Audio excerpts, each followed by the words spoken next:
إن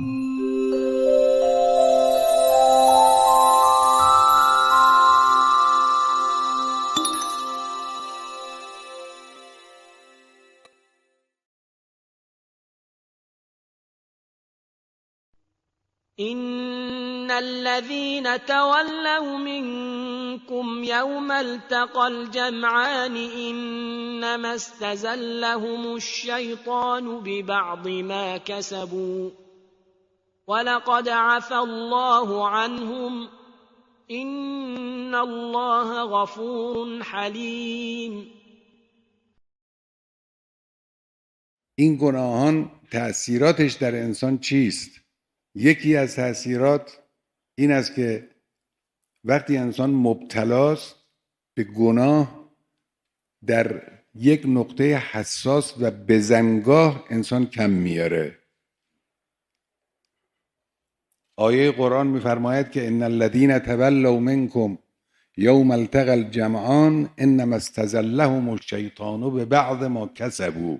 در جنگ احد اون کسانی که نتونستن طاقت بیارن و دلشون در هوای غنیمت اونچنان تپید که فراموش کردن چه مسئولیت حساسی در اختیار اونهاست و بر عهده اونهاست و جنگ پیروز رو به جنگ مغلوب تبدیل کردن، اینا استزلهم الشیطان به بعض ما کسبوا.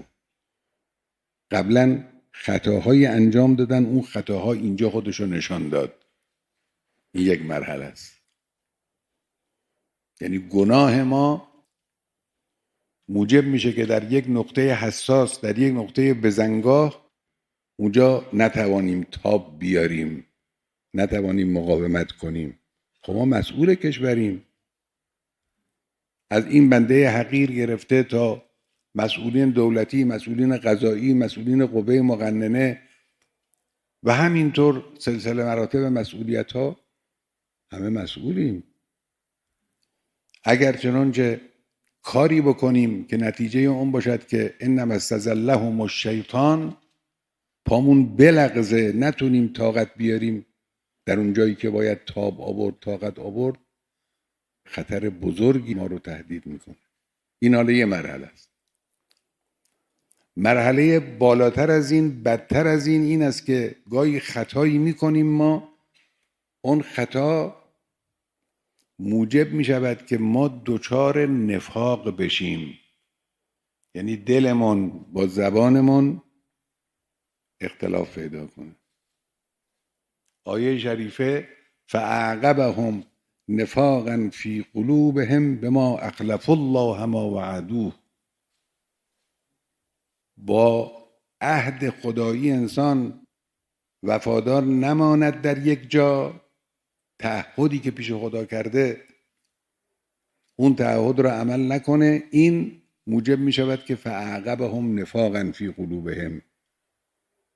البته این یک سازوکار کاملا منطقی هم داره که حالا وقت نیست که من شرح بدم چطور میشه که یک گناه در یک انسان به نفاق منتهی میشه. از این بالاتر گاهی اوقات گناه ما و خطای ما و کجروی ما موجب می شود که پناه بر خدا به تکذیب ما انزل الله مبتلا بشیم.